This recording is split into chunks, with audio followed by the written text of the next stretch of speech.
Donkey Kong Country Returns and Donkey Kong Country Tropical Freeze are some of the most well-reviewed platformers out there. But why exactly are they so well-reviewed? Well, probably it's because of the levels themselves.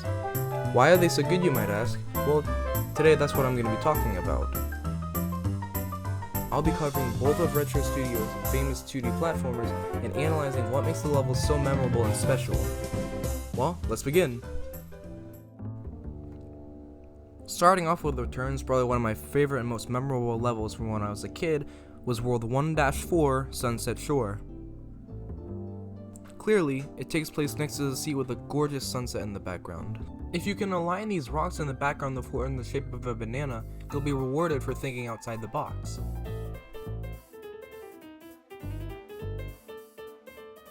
You can see in the background these pirate ships that actually foreshadow the next area in the game. But the best thing about this level is not just the visuals, it's the music paired with it.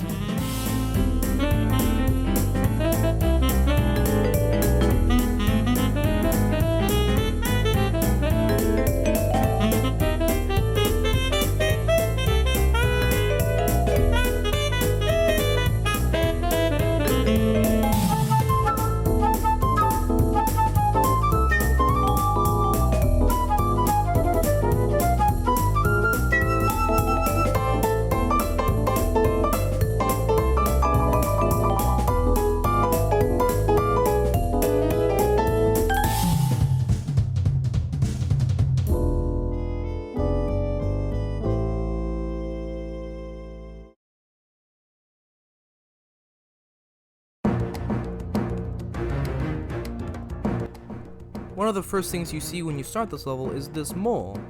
He rides away quickly, but don't forget it because he'll be significant to the later parts of this level. There are these giant crystals that are directly above the rails, so you need to duck carefully under your minecart to make sure that you don't get hit by them. The mole we saw earlier now returns, and this time he's here to stay, but he isn't very happy to see Donkey Kong using his railroads. You have to make sure to watch the foreground to make sure you don't run into any obstacles, but you also need to check out where you're going so you don't run into any obstacles like these other moles.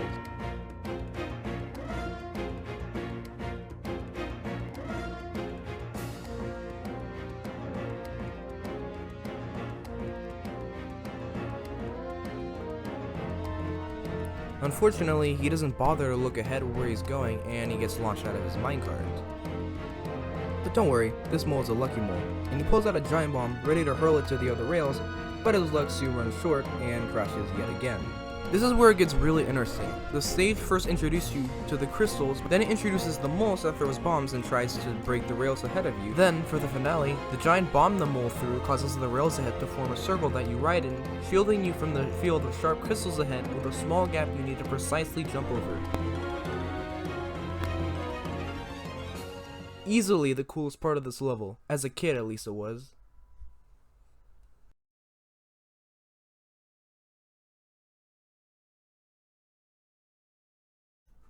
Now we move on to the sequel, Donkey Kong Country Tropical Freeze. Starting out of the Savannah themed area is Grassland Groove, which is this amazing festival with wonderful music that changes along with the setting.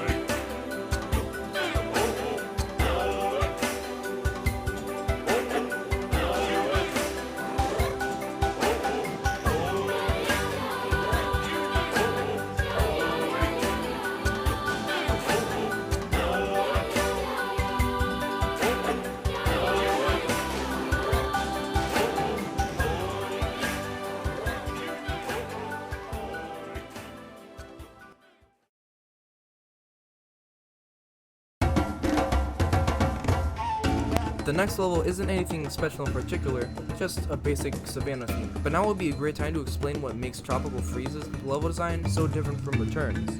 Returns had a theme in each one of its levels and it stuck with it till the end, and then on the next level it moved on. With Tropical Freeze, on the other hand, it tells a story through multiple levels and has a gimmick that moves on to the next, to the next, to the next. Take these examples. After the gorgeous festival, the savannah is then overtaken by a powerful storm.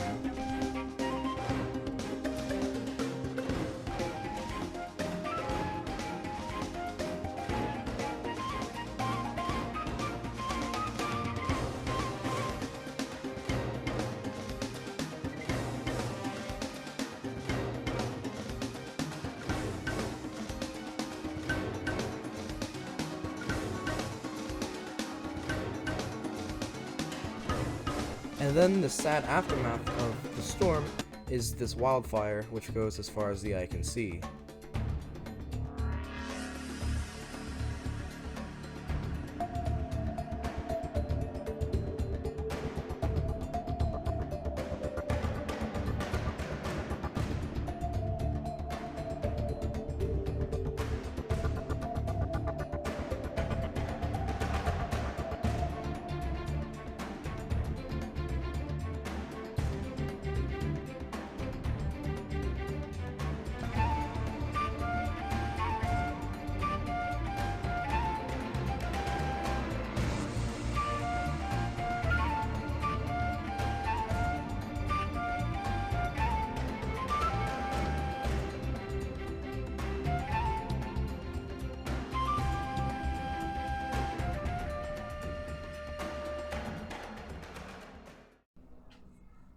The second and last example is World 5, which is Juicy Jungle.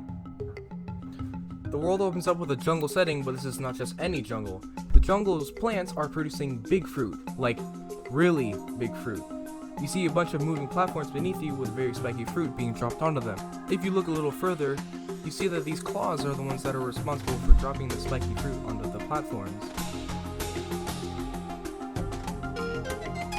Next up, Fruity Factory has you traversing along conveyor belts as the giant fruit collected in the previous level is sliced up by huge blades, which of course you would like to avoid contact with.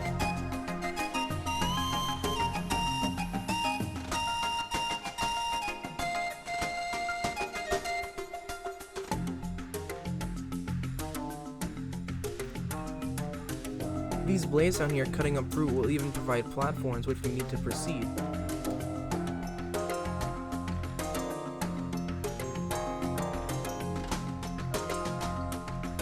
Then, Panicky Paddles, which is my personal favorite, has you swimming through the juice from the fruit cut up in the factory.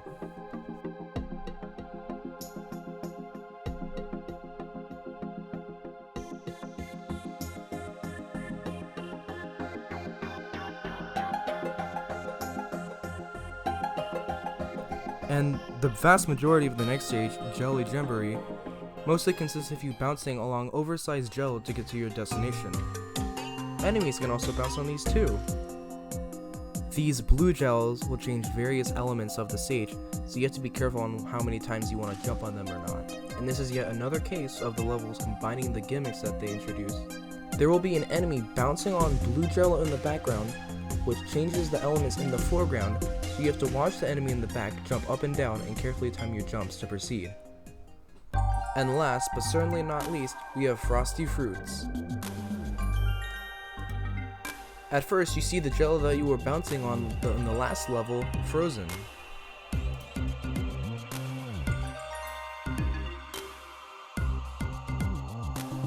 But if you traverse a little further, you can see that the Snowmat Army is actually mass-producing giant popsicles that you need to stand on to get to the checkpoint.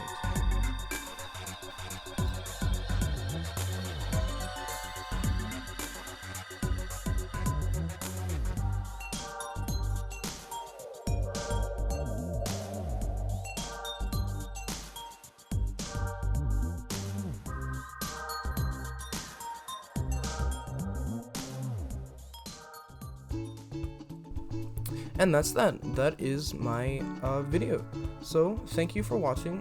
All footage is my own, and each soundtrack belongs to the games that they were played in the background of the clips respectively. And thank you very much for your time. Have a good day.